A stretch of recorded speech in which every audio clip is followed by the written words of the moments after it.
नमस्कार बालमित्रांनो, कसे आहात? आता सध्या उन्हाळा खूप आहे बर का. सूर्य जणू काही खाली उतरल्यासारखा वाटतो. त्यामुळे आपण आपली काळजी घ्यायची. सकाळी 12 ते 5 वाजेपर्यंत उन्हात जायचं नाही. आज आपला शनिवार, गोष्टीचा वार. आज आपल्या गोष्टीचं नाव आहे हरवलेला महिना.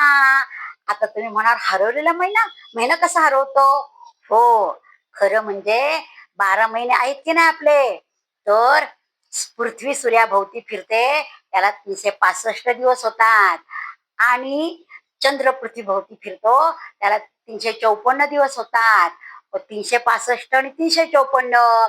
तर पृथ्वी सूर्याभोवती फिरते ना, तो इंग्रजी महिना. आणि चंद्र पृथ्वीभोवती फिरतो ना, तो मराठी महिना. बरं का मुलांना? म्हणून मग त्या दोघांमध्ये अंतर असतं 11 दिवसाचं. 365 आणि 54 मध्ये 11 दिवसाचं अंतर असतं बरं का. आणि ते 11 दिवस झाले ना, की मग महिना एक जादा येतो. पण त्यामुळे काय होतं, ऋतुचक्र सगळं बदलून जातो. दिवाळी येते ती कधी उन्हाळ्यात येते, तर कधी थंडीत येते, तर कधी पावसाळ्यात येते. मग लोकांना फार अनइझीनेस यायचं त्याचं, की बाबा काय हे असं एकच टायमाला यायला पाहिजे ना, एकाच ऋतूमध्ये यायला पाहिजे. मग एक ऋषी होते की नाही, त्यांनी काय केलं, प्रत्येक महिन्यातला 11 11 दिवस काढले आणि एक वर्षाला 11 दिवस बाजूला काढले. आणि एका वर्षाला 11 दिवस, तर 3 वर्षाला बरोबर एक महिना होतो बाजूला काढायचा, 33 दिवस होतात बरं का. मग तो महिना बाजूला काढला आणि तो बाजूला काढल्यामुळे बरं झालं. मग दिवाळी यायला लागली, थंडीमध्ये दिवाळी यायला लागली. ऋतू बरोबर त्या त्या ऋतूमध्ये सण यायला लागले बरं का. आणि मग एक सूर्याचा आणि चंद्राचा वाद होतो. सूर्य म्हणतो माझ्यामुळे ऋतू बदलतात, आणि चंद्र म्हणतो माझ्यामुळे सण वार अमावस्या पौर्णिमा हे सगळं माझ्यामुळे होतं. पण ते ऋषी आता असतात की नाही, मग ते ऋषी त्यांना शांत करतात. आणि त्यांच्यातला एक एक एक एक दिवस बाजूला काढून वर्षाला 11 दिवस बाजूला काढतात. मग एक महिना तयार होतो 3 वर्षांनी. मग तो बाजूला काढलेला महिना ना, त्याला सगळे म्हणतात, हे तू का आलास, तू का आलास, तू उगाचच आलास, त्यामुळे आमचं किती ऋतुचक्र बिघडलं. मग त्याला खूप वाईट वाटतं बरं का त्या महिन्याला. मग तो म्हणतो मला सगळेजण मलमास म्हणतात, घाणेरडा म्हणतात, आता काय करायचं, मी कुठं जायचं. मग तो कृष्णाकडे जातो, विष्णूकडे जातो. आणि विष्णूला म्हणतो की देवा, मला सगळ्यांनी बाजूला काढलं, मी काय करू, कुठं जाऊ. तर ते म्हणतात का, तर म्हणे मला कोणी सामावून घेत नाही.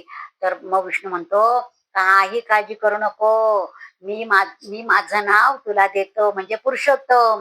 विष्णूला पुरुषोत्तम म्हणतात की नाही.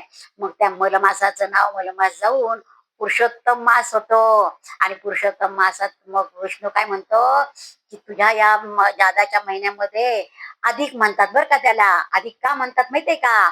विष्णू म्हणतो ह्या महिन्यामध्ये जो जास्तीत जास्त दान करेल, जास्तीत जास्त माझी उपासना करेल, माझा गीतेचा 15वा अध्याय जो म्हणेल, माझा मंत्र म्हणजे कोणता मंत्र, वासुदेवाय नमः, वासुदेवाय, ओम नमो भगवते वासुदेवाय, या मंत्राचं जास्तीत जास्त जप करेल, त्याला त्याच्या पाठीशी मी सदैव उभा राहील.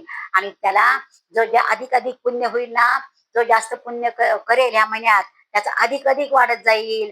म्हणून ह्या महिन्यामध्ये जास्तीत जास्त छान काम करायचं, जास्तीत जास्त ज्ञान प्राप्त करायचं, वाचायचं, नामस्मरण करायचं, दान करायचं, एकमेकांबरोबर चांगलं वागायचं.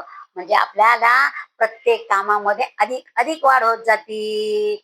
म्हणून पुरुषोत्तम मासामध्ये आपण देवाची पूजा भक्ती करायची आणि पुरुषोत्तम मासाला नमस्कार करायचा. आवडली का गोष्ट? गोष्ट आवडली असल्यास लाईक करा, शेअर करा आणि सबस्क्राईबचं बटन दाबायला विसरायचं नाही.